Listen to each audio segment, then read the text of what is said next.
பரங்கிக்காவை வாங்கிட்டு அதை நல்லா தோல் சீவி எடுத்துக்கோங்க. பரங்கிக்காய் வந்து இந்த தோல் கொஞ்சம் ஹார்டாக இருக்கும், அதனால் அதை நல்லா சீவி எடுத்துக்கிட்டிங்கன்னா அதுக்கப்புறம் நம்ம சூப்பராக செஞ்சிடலாம். இது வந்து ரொம்ப சிம்பிளான ரெசிபி தாங்க. வெங்காயம், தக்காளி, புளி இது எதுவுமே தேவையில்லை. தேங்காவும் இந்த பரங்கிக்காயும் இருந்தால் போதும். இந்த ரெசிபி நம்ம டக்குன்னு செஞ்சிடலாம், ரொம்ப நேரம்லாம் ஆகாது. இதை கட் பண்ணுறது தான் வேலையே. இதை கட் பண்ணிட்டோன்னா குக்கரில் போட்டு வேக வச்சு எடுத்துட்டோன்னா சூப்பரான ஒரு Kerala style erissery recipe ready ஆகிடும். பரங்கிக்காவை இந்த மாதிரி தோல் சீவிட்டு அதை கட் பண்ணி எடுத்துக்கோங்க. சின்னதாக பெருசாக அப்படிலாம் ஒன்றும் இல்லை, நீங்கள் எப்படி வேணாலும் கட் பண்ணிக்கலாம். இந்த குக்கரில் தான் நம்ம வேக வைக்க போகிறோம். அதுவே நல்லா வெந்து சாஃப்டாகிடும், கொஞ்சம் மசிஞ்சிரும். அதனால் நம்ம ஷேப்பை பற்றி அப்போல்லாம் ஒன்றும் கவலையே பட வேண்டாம். பெருசாக இருந்தாலும் சரி, சின்னதாக இருந்தாலும் சரி, அதை கட் பண்ணி எடுத்துக்கலாம். இப்போ நான் உங்களுக்கு கட் பண்ணிவிட்டு காட்டுறேன். இப்போ பார்த்திங்களா, இப்போ நம்ம பரங்கிக்காவை நல்லா சூப்பராக கட் பண்ணி எடுத்தாச்சு. அடுத்து ஒரு குக்கர் எடுத்துக்கோங்க. குக்கரில் ஒரு சின்ன கிளாஸில் ஒரு கிளாஸ் அளவுக்கு நான் சிறுபருப்பு எடுத்திருக்கேன்.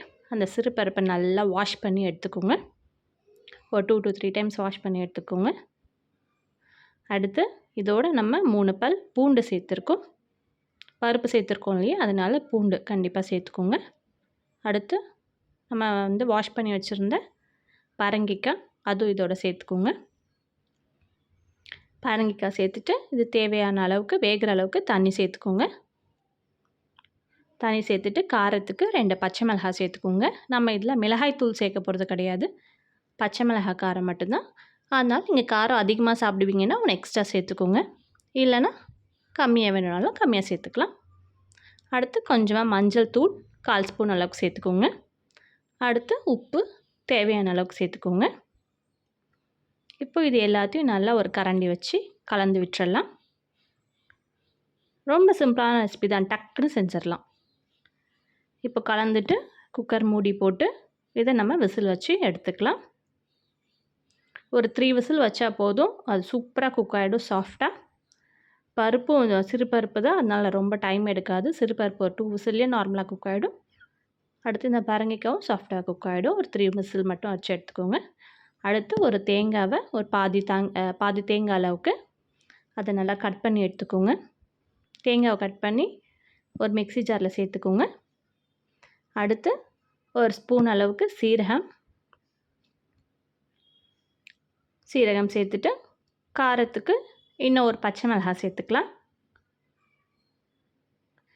இப்போ நம்ம இதை நல்லா அரைச்சி எடுக்க போகிறோம். நல்லா பேஸ்ட் மாதிரி அரைச்சி எடுக்க போகிறோம்.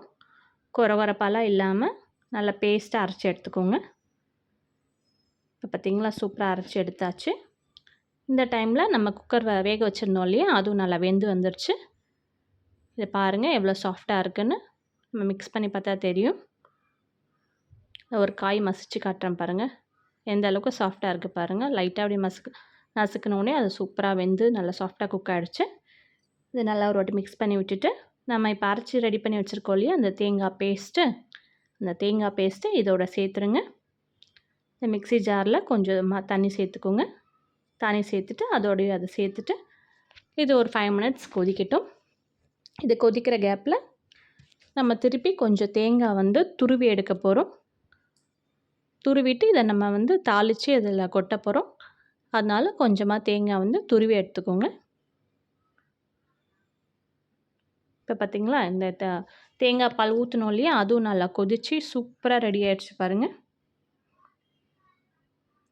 இப்போது தாளிக்கிறதுக்கு ஒரு சின்னதாக ஒரு கரண்டி வச்சுக்கோங்க. வச்சுட்டு இல்லை தேங்காய் எண்ணெய் சேர்த்துக்கோங்க. கேரளா ஸ்டைல் எரிச்சேரிக்கு ஸ்பெஷலே இந்த தேங்காய் எண்ணெய் தான். கேரளா ஃபுட் எல்லாத்துக்குமே தேங்காய் எண்ணெய் தான் ஸ்பெஷல். ஸோ தேங்காய் எண்ணெய் சேர்த்துட்டு ஒரு ஸ்பூன் அளவுக்கு கடுகு சேர்த்துக்கோங்க. கடுகு வெடித்ததும் 2 காஞ்ச மிளகாய் கிளி சேர்த்துக்கோங்க. அடுத்து கருவேப்பிலை 2 கொத்து அளவுக்கு சேர்த்துருக்கேன். கருவேப்பிலை பொரிஞ்சதுக்கப்புறமா நம்ம துருவி வச்சுருக்கோம் இல்லையா தேங்காய், அந்த தேங்காவை இதோட சேர்த்துக்கோங்க. தேங்காய் சேர்த்துட்டு நல்லா வதக்கி விடுங்க. இப்போது நம்ம தேங்காய் வந்து ஒயிட் கலரில் இருக்குது இல்லையா, இந்த தேங்காய் நல்லா வதங்கி கோல்டன் ப்ரௌன் கலரில் ஆகணும். அது வரைக்கும் சேர்த்து நல்லா வதக்கி விடுங்க. அப்போ தான் நல்லா டேஸ்ட்டாக இருக்கும் இந்த ரெசிபி. அதுவும் தேங்காய் எண்ணெய் சேர்த்துக்கோங்க. அப்போ தான் இன்னும் அந்த recipe authentic Kerala style recipe உங்களுக்கு அப்படியே கிடைக்கும். இப்போ பார்த்திங்கன்னா நல்லா ப்ரௌன் கலர் ஆகிடுச்சு. இப்போ நம்ம இந்த தாளிப்பை இல்லை கொஞ்சமாக பெருங்காயத்தூள் லாஸ்ட்டாக சேர்த்துக்கோங்க. சேர்த்துட்டு இந்த வீடியோவில் கட் ஆகிடுச்சு நான் பெருங்காயம் சேர்த்தது.